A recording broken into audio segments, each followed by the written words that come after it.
हो रहा है वो अकेले उत्तर प्रदेश के लिए नहीं है, अकेले भारत के लिए नहीं है, पूरे साउथ एशिया रीजन को आगरा और उत्तर प्रदेश से आलू की विभिन्न प्रजातियों को दिया जाएगा, अच्छी अच्छी प्रजातियों को दिया जाएगा जो दुनिया की बाजारों में हमारे देश का आलू कम्पीट कर पाएगा। ऐसा अनुसंधान केंद्र स्थापित हो रहा है जो दुनिया के बहुत सारे देशों को आगरा से उत्तर प्रदेश से आलू की दिशा को तय करेगा। ये हमारे लिए गर्व की बात है। इतनी हमारे उत्तर प्रदेश सरकार की इच्छा शक्ति के बलबूते, और मैं धन्यवाद देता हूं भारत सरकार के दो पूर्व कृषि मंत्री माननीय नरेंद्र सिंह तोमर जी और माननीय श्री शिवराज सिंह चौहान जी। मैं नरेंद्र सिंह तोमर से भी लड़ता रहा कि यह अनुसंधान केंद्र उत्तर प्रदेश को दे दो। नरेंद्र सिंह तोमर जी का कहना था कि मैं इसे ग्वालियर में लगाऊंगा। मैं उनसे लड़ता था, मैं तो तुम्हारा छोटा भाई हूं, आप बड़े भाई हो। दिल्ली के मंत्री के नाते और प्रदेश के मंत्री के नाते भी मैं छोटा और आप बड़े हो, और उम्र के हिसाब से भी आप बड़े हो, मैं छोटा हूं। छोटे भाई का भाव रखना बड़े भाई का कर्तव्य है। मैं लड़ करके विनम्रता पूर्वक इतनी बड़ी सम्मानित संस्था को उत्तर प्रदेश में स्थापित करने में सफलता पाई है। इसके लिए मैं राज्य के किसानों को धन्यवाद देता हूं। उद्यान के क्षेत्र में अगर आप कल्पना करोगे तो जब मैं उद्यान मंत्री के रूप में सेवा करने का अवसर मुझे मिला तो हमारे राज्य में हाईटेक नर्सरियों के माध्यम से कुल 78 लाख पौध उत्पादित करके राज्य के किसानों की सेवा में दिया जाता रहा है। और आज 4 वर्ष के उपरांत मैं गर्व से कह सकता हूं वो 78 लाख की क्षमता बढ़ करके 29 करोड़ पौध हम तैयार करके राज्य के किसानों को अपनी हाईटेक नर्सरियों में दे रहे हैं। कितना कहा? 78 लाख से 29 करोड़ की यात्रा 4 वर्षों में उद्यान विभाग ने पूरी की। उद्यान विभाग कृषि विभाग का छोटा भाई था। हमारी आयु, उद्यान विभाग की आयु 50 वर्ष हुई और मैंने इस वर्ष उद्यान विभाग का 50वां वर्ष मनाया।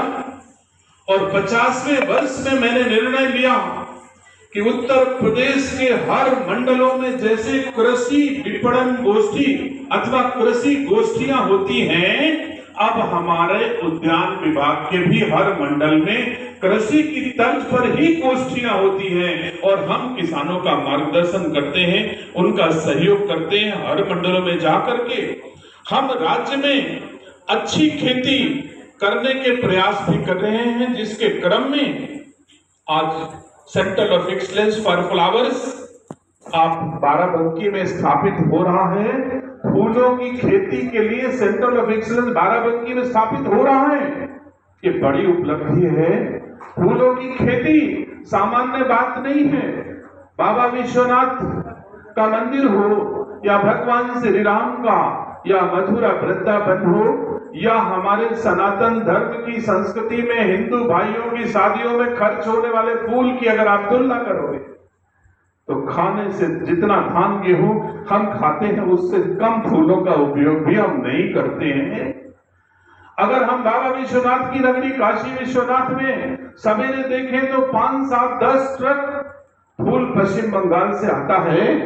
हम फूलों के क्षेत्र में आत्मनिर्भर बने, इसके लिए मैंने बाराबंकी को चुना और बाराबंकी से इस क्रांति की शुरुआत होगी कि हम अधिक से अधिक फूलों का उत्पादन जो कैश क्रॉप के रूप में राज्य के किसानों की समृद्धि की ओर बढ़ते हुए कदम के रूप में पहचान बनाएगी, ऐसा मैं बाराबंकी से शुरुआत कर रहा हूं। बाराबंकी और रायबरेली के मध्य में एक शिवगढ़ विकास खंड है जिसकी भौतिक और पारिस्थितिकी दोनों बाराबंकी से लगभग मिलती जुलती है। मेंथा की खेती बाराबंकी में भी होती है और रायबरेली के शिवगढ़ में भी मेंथा की खेती होती है।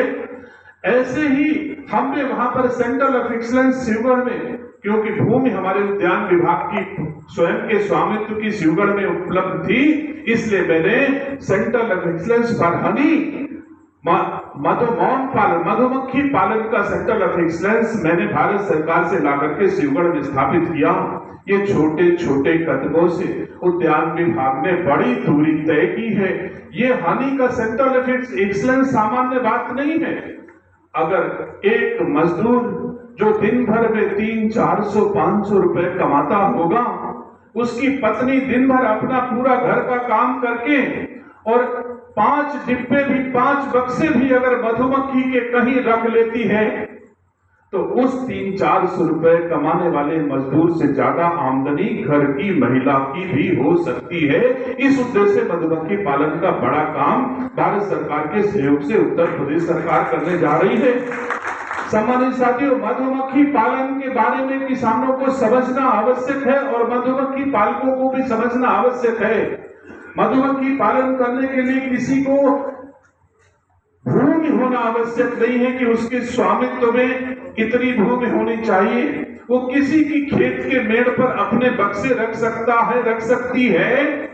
और अगर मधुमक्खी पालन वाले बक्से किसी सरसों के खेत में रख दिया जाए तो 5 कुंटल अगर सरसों उस खेत में होगा तो मधुमक्खी रखने के कारण 5.5 कुंटल जरूर हो जाएगा। तो दोनों को फायदा है, मधुमक्खी पालक को भी और किसान को भी। आम की बाग में रख दे तो भी आम का उत्पादन बढ़ जाता है, हम आप सब समझदार हैं। इस प्रकार उद्यान विभाग ने 50 वर्षों में जो ऊंचाइयां हासिल की है, मुझे गर्व है उद्यान मंत्री के रूप में कि हमने बहुत सारे काम किए हैं। सम्मानित साथियों, अपने राज्य का 2 टन आम लेकर के हम मास्को जाते हैं और मास्को में आम से बने व्यंजन को रसियन को खिलाते हैं। 600 रसियन हमारे दशहरी का टेस्ट चखते हैं और उसके बाद से जितनी जहाजें हिंदुस्तान से मास्को अथवा रसिया को जाती है, कोई जहाज ऐसी नहीं है जिसमें आम के सीजन में हमारा आम न जाता हो। और 800 रुपए प्रति किलो की दर से हमारे राज्य का आम मास्को में आज की तारीख में बिक रहा है, जिसकी लागत 350 रुपए तक आती है। अभी किराए में ज्यादा कीमत लग जाती है। हमारे देश के प्रधानमंत्री और उत्तर प्रदेश के मुख्यमंत्री के द्वारा उत्तर प्रदेश में जेवर में एक ऐसा एयरपोर्ट बन रहा है